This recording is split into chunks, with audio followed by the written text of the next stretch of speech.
कहानी की शुरुआत में हमें गौर दिखाया जाता है, जो एक रेगिस्तान जैसे उजड़े हुए ग्रह पर रहता है। उसकी छोटी बेटी की हालत बहुत खराब होती जा रही है, क्योंकि उस ग्रह पर कई सालों से सूखा पड़ा हुआ है। वहाँ न खाने का कोई इंतजाम है और न ही पानी का कोई नामो निशान। इसी वजह से घोर के साथ रहने वाले सभी लोग धीरे धीरे मर चुके होते हैं और अब उसकी बेटी भी भूख और प्यास से तड़प रही होती है। घोर और उसका परिवार हमेशा अपने देवताओं से मदद की गुहार लगाते रहते हैं, लेकिन उन्हें कभी कोई जवाब नहीं मिलता। आखिरकार उनकी सारी उम्मीदें टूट जाती हैं और गौर की बेटी उसकी ही गोद में दम तोड़ देती है। अपनी बेटी की मौत के बाद गौर अंदर से पूरी तरह टूट जाता है और गहरे दुख में डूब जाता है। फिर एक दिन गौर को अचानक एक हरी भरी जगह दिखाई देती है, जो उसके सूखे ग्रह से बिल्कुल अलग होती है। जब वह वहाँ पहुँचता है तो गलती से उसके हाथ में एक काली तलवार आ जाती है, जिसे नेक्रोसॉर्ड कहा जाता है। उसी जगह वह एक चमकदार और शक्तिशाली भगवान को देखता है, जो आराम से फल खा रहा होता है और अपनी ही दुनिया में खुश रहता है। घोर उसे अपनी पूरी कहानी बताता है, कैसे उसके ग्रह पर सूखा पड़ा, कैसे सब लोग एक एक करके मर गए और कैसे उसकी बेटी भी मर गई। लेकिन इसके बावजूद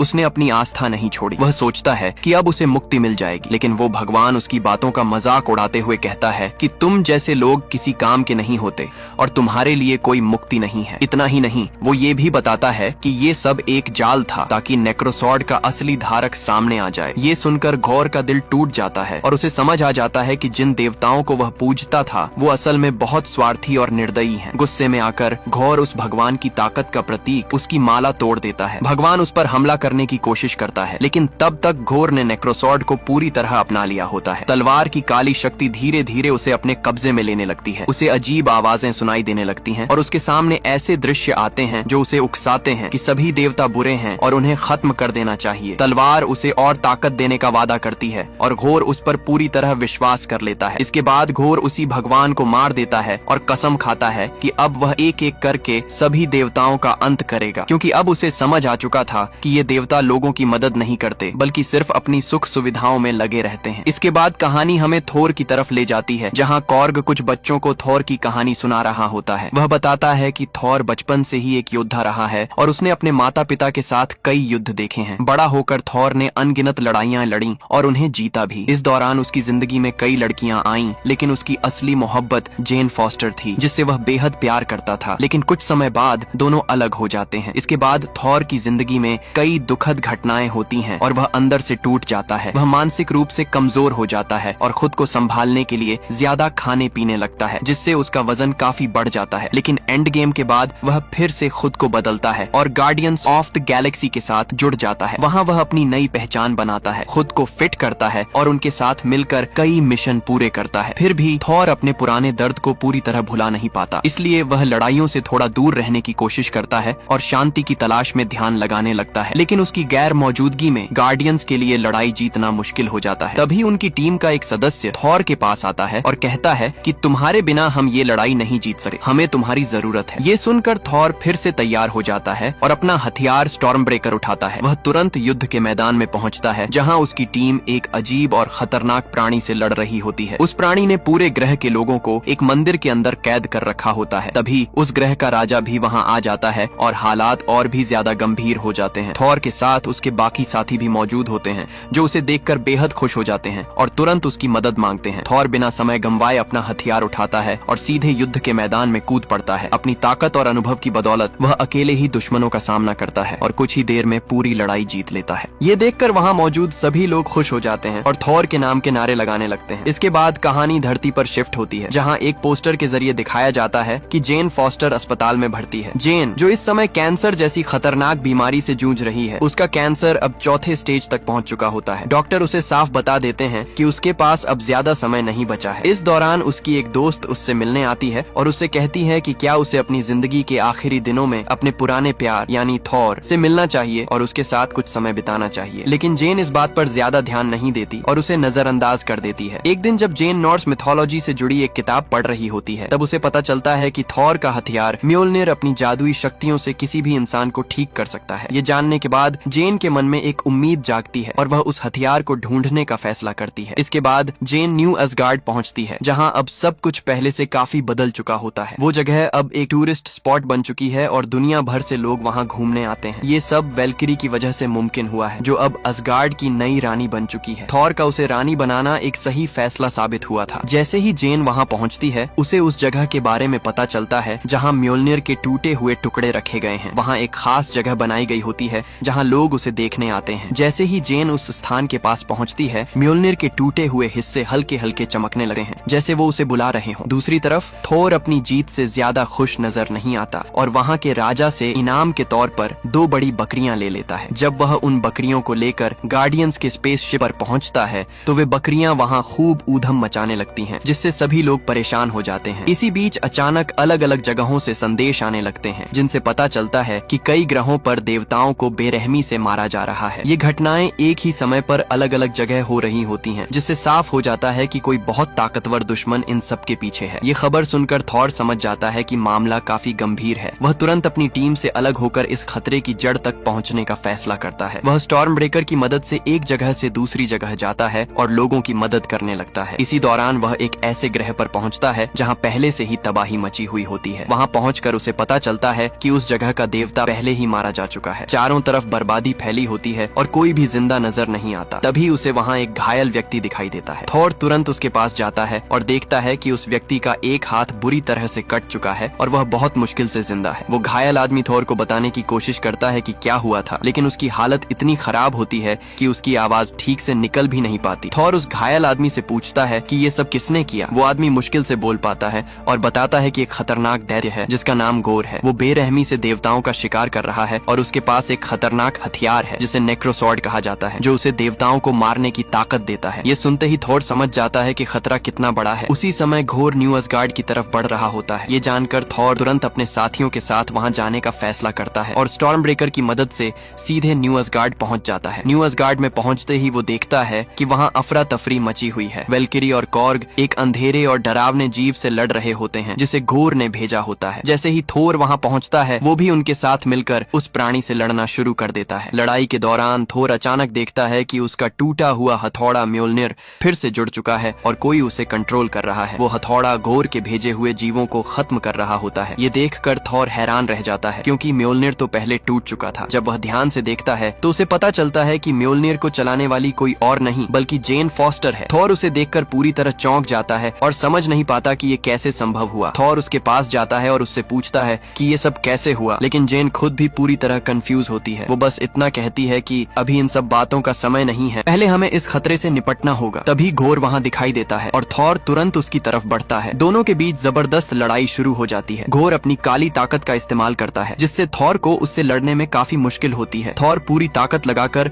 घोर पर हमला करता है, लेकिन घोर वहाँ से भाग निकलता है। हालांकि ये उसका प्लान होता है, क्योंकि जाते जाते वो न्यू असगार्ड के सभी बच्चों को अगवा कर लेता है। जब लोगों को पता चलता है कि उनके बच्चे गायब हो गए हैं तो वहाँ अफरा तफरी मच जाती है। सभी माता पिता घबरा जाते हैं और बहुत परेशान हो जाते हैं। वेल्करी उन्हें संभालने की कोशिश करती है और भरोसा दिलाती है कि उनके बच्चों को वापस लाया जाएगा। इसके बाद थॉर, जेन, वेल्करी और कॉर्ग मिलकर एक प्लान बनाते हैं ताकि घोर को ढूंढा जा सके और बच्चों को बचाया जा सके। उन्हें पता चलता है कि घोर बच्चों को ब्रह्मांड के उस हिस्से में ले गया है जिसे शैडो रियल्म कहा जाता है, जहां उसकी ताकत और भी बढ़ जाती है। थोर और उसकी टीम फैसला करती है कि घोर का सामना करने के लिए उन्हें और ज्यादा ताकत की जरूरत होगी। इसके लिए वे ओमनीपोटेंस सिटी जाने का प्लान बनाते हैं, जहां सारे शक्तिशाली देवता रहते हैं। उनका मानना होता है कि अगर वहां के सबसे ताकतवर देवता ज्यूस उनकी मदद कर दें तो गौर को हराना आसान हो जाएगा। इसके बाद सभी लोग मिलकर अपने स्पेसशिप में निकलते हैं। रास्ते में थॉर और स्टॉर्म ब्रेकर के बीच एक मजेदार सीन भी होता है, जहां ऐसा लगता है जैसे स्टॉर्म ब्रेकर म्योल्निर से जल रहा हो, क्योंकि थॉर बार बार म्योल्निर की तरफ ध्यान दे रहा होता है। आखिरकार वे सभी ओमनीपोटेंस सिटी पहुंच जाते हैं, जहां ज्यूस बाकी देवताओं के सामने अपनी ताकत का प्रदर्शन कर रहा होता है। लेकिन जब थॉर और उसकी टीम उसे गौर के खतरे के बारे में बताते हैं, थॉर ज्यूस और बाकी देवताओं को समझाने की कोशिश करता है कि घोर लगातार देवताओं को मारता जा रहा है, इसलिए उसे रोकना बहुत जरूरी है और इसके लिए उन्हें उनकी मदद चाहिए। लेकिन ज्यूस और बाकी देवता डर की वजह से मदद करने से साफ मना कर देते हैं। उनका कहना होता है कि गौर से टकराना सही नहीं होगा, क्योंकि उसके पास नेक्रोसॉर्ड है जो किसी भी देवता को मार सकती है। ज्यूस ये भी कहता है कि गौर कभी इटर्निटी तक नहीं पहुंच पाएगा, क्योंकि वो जगह ब्रह्मांड के सबसे अंत में है और वहां तक पहुंचना आसान नहीं है। वह उन्हें आदेश देता है कि कोई भी देवता अपनी जगह से बाहर नहीं जाएगा और सभी यहीं सुरक्षित रहेंगे। ज्यूस की ये बात सुनकर थॉर को बहुत गुस्सा आता है। उसे एहसास होता है कि ये देवता उतने महान नहीं हैं जितना वह सोचता था, बल्कि ये सिर्फ अपनी जान बचाने में लगे हुए हैं। गुस्से में थॉर ज्यूस से कहता है कि तुम बिल्कुल वैसे नहीं हो जैसे मैं तुम्हें समझता था। तुम बस अपने महल में छिपकर डरते रहते रहते हो। ये सुनकर ज्यूस गुस्से से आग बबूला हो जाता है। वह अपने सैनिकों को आदेश देता है और उन पर हमला करवा देता है। ज्यूस खुद भी अपनी ताकत का इस्तेमाल करते हुए थॉर पर वार करता है। इसके जवाब में थॉर भी पूरी ताकत से लड़ता है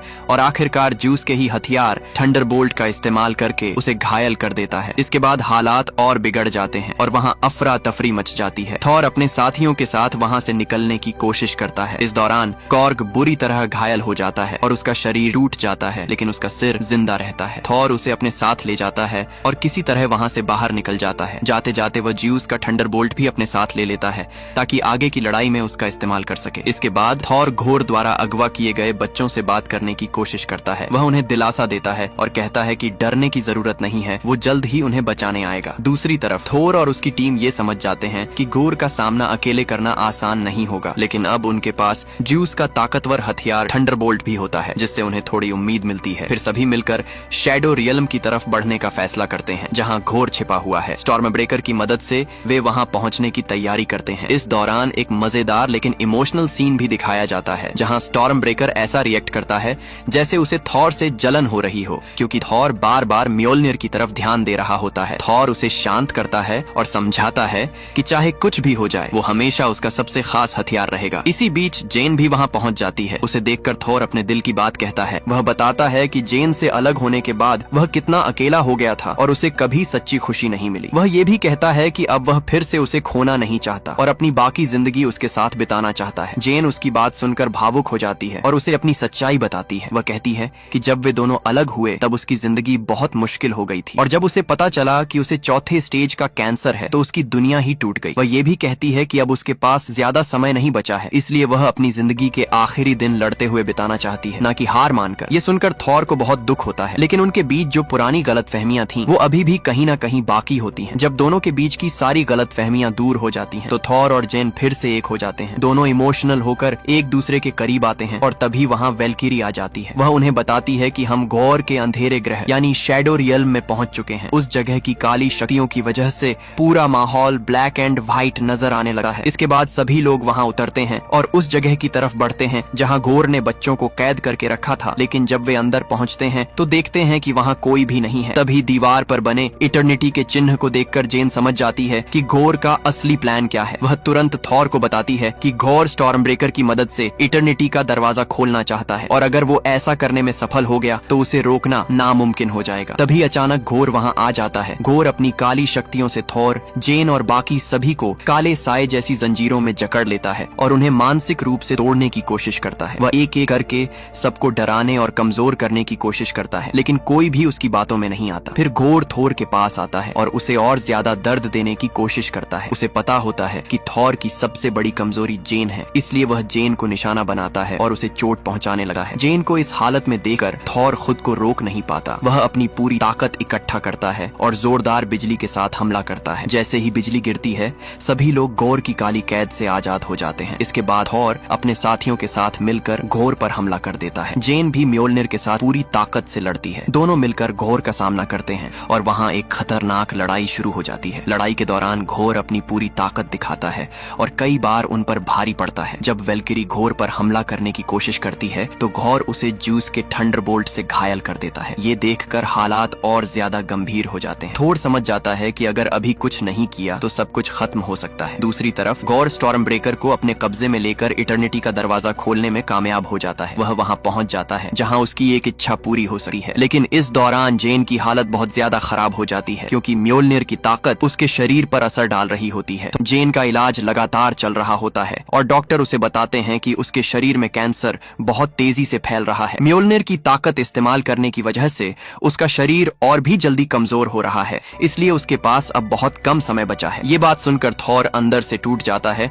और जेन भी ये सच स्वीकार कर लेती है। जेन थॉर से कहती है कि तुम मेरे साथ रहकर मुझे बचाने की कोशिश मत करो, बल्कि वो करो जो एक हीरो करता है। अगर मैं लड़ सकती हूँ तो तुम भी लड़ो। वो उसे समझाती है कि उसकी कमजोरी की वजह से वो रुक नहीं सकती, बल्कि अपनी आखिरी सांस तक लड़ना चाहती है। थोड़ा इमोशनल होकर कहता है कि तुम मेरी जिंदगी हो और मैं तुम्हारे बिना नहीं रह सकता। लेकिन आखिरकार वो जेन की बात मान लेता है। जेन उससे वादा लेती है कि वो बच्चों को बचाकर सुरक्षित वापस आएगा। इसके बाद थॉर वेल्किरी से मिलता है जो उसे ज्यूस का हथियार थंडरबोल्ट देती है, लेकिन वह खुद उसके साथ नहीं जा पाती क्योंकि वो पहले से ही घायल होती है। थॉर बच्चों को बचाने के लिए निकल पड़ता है। दूसरी तरफ गौर स्टॉर्म ब्रेकर की मदद से इटर्निटी का दरवाजा खोलने की कोशिश कर रहा होता है। उसी समय एक बड़ा पत्थर बच्चों पर गिरने वाला होता है, लेकिन थॉर समय पर वहां पहुंच जाता है और उन्हें बचा लेता है। इस दौरान वह खुद भी चोट खाता है, लेकिन बच्चों की जान बच जाती है। बच्चे सुरक्षित होने पर खुश हो जाते हैं, लेकिन तभी गौर के भेजे हुए अंधेरे प्राणी उनकी तरफ बढ़ने लगते हैं। हालात को संभालने के लिए थॉर एक बड़ा फैसला लेता है। वह ज्यूस के थंडरबोल्ट की ताकत का इस्तेमाल करके सभी बच्चों को कुछ समय के लिए अपनी शक्ति दे देता है ताकि वो खुद की रक्षा कर सकें। अब सभी बच्चे भी उस अंधेरे जीवों से लड़ने लगते हैं। हालांकि वो डरे हुए होते हैं, लेकिन थॉर की ताकत उन्हें हिम्मत देती है। वहाँ एक बड़ी और खतरनाक लड़ाई शुरू हो जाती है। इसी बीच जेन वहाँ पहुँचती है। उसने थोर की आवाज और दर्द को महसूस किया होता है, इसलिए वो खुद को रोक नहीं पाती और आखिरी बार लड़ने के लिए आ जाती है। थोर जेन को देखकर परेशान हो जाता है, क्योंकि उसे पता होता है कि म्योल्निर का इस्तेमाल उसकी जान और जल्दी ले सकता है। लेकिन जेन रुकने को तैयार नहीं होती। वो कहती है कि अब पीछे हटने का कोई मतलब नहीं है, और फिर दोनों मिलकर गौर का सामना करते हैं। लड़ाई के दौरान जेन गौर को रोकने की कोशिश करती है और थॉर से कहती है कि उसे हर हाल में दरवाजा बंद करना होगा, क्योंकि अगर इटर्निटी का दरवाजा खुल गया तो गौर को रोकना नामुमकिन हो जाएगा। थॉर पूरी ताकत लगाने की कोशिश करता है